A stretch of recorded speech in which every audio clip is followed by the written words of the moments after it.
Hi all. Let me talk about the relationship between feminist criticism and psychoanalysis. The feminist engagement of psychoanalysis is a very complex one, but at the same time very simple as well. Maybe it started with Kate Millet's work, Sexual Politics, in 1969, which criticizes Freud as a prime source of the patriarchal attitude against which feminists must fight. The influence of this view within feminism is still very strong, but later Freud was defended in various works like Julian Mitchell's Psychoanalysis and Feminism, published in 1974. This book defends Freud against Millet by, in effect, using Millet's own terms and concepts, especially the distinction, so crucial to feminism, between sex and gender, the former being a matter of biology and the latter a construct, something learned or acquired rather than natural. So, this distinction is what Simone de Beauvoir invokes in the famous first sentence in part 2 of The Second Sex, when she writes, "One is not born a woman, rather, one becomes a woman."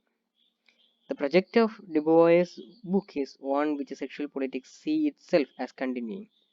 So Mitchell's defense of Freud then is to argue that Freud doesn't present the feminine as something simply given and natural.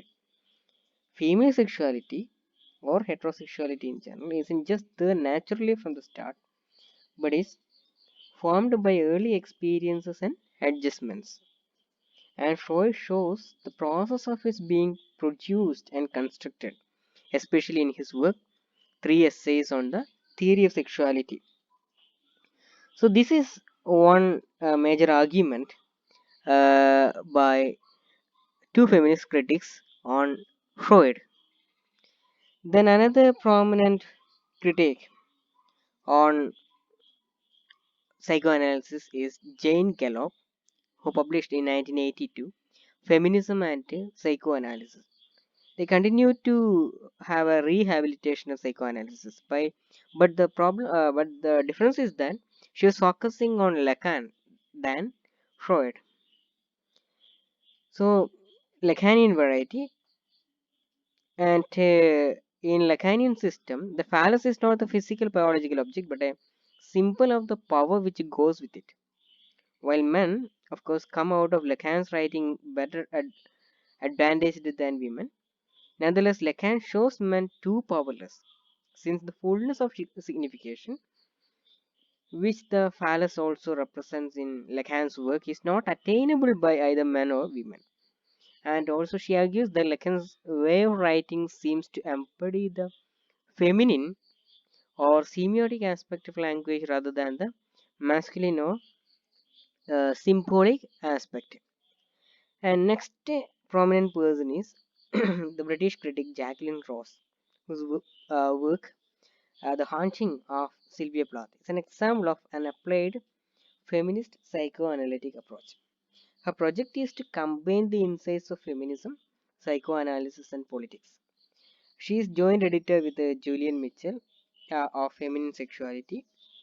And her argument in favor of Lacan and of Freud is again that it shows sexual identity to be a cultural construct, and that is the major argument by Jacqueline Ross.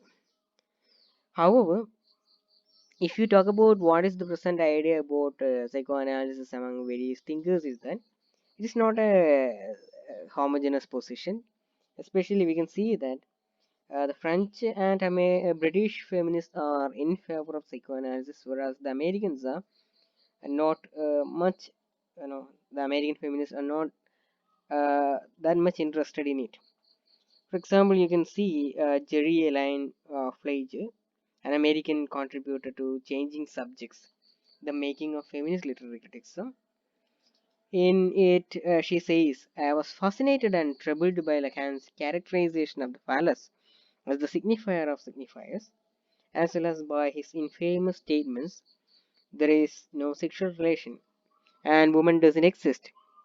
Thus, I was relieved and grateful when feminists such as Jacqueline Ross and Jane Gallup in the late 70s and early 80s performed ingenious and persuasive readings of Lacan as critic of allocracy rather than an advocate.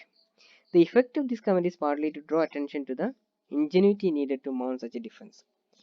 So, at present, there are critics, feminist critics, who have been influenced by Lacanian psychoanalysis, and at the same time, there are other thinkers who reject this. However, the constructedness of femininity is a serious issue or uh, an important topic in within feminist criticism, and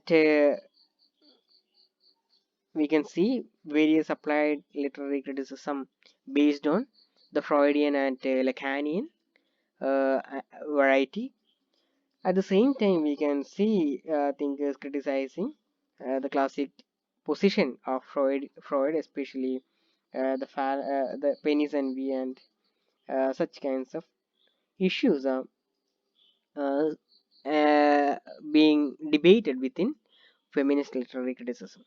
I hope you will be able to uh, read further on these issues and have a closer understanding of uh, the differences.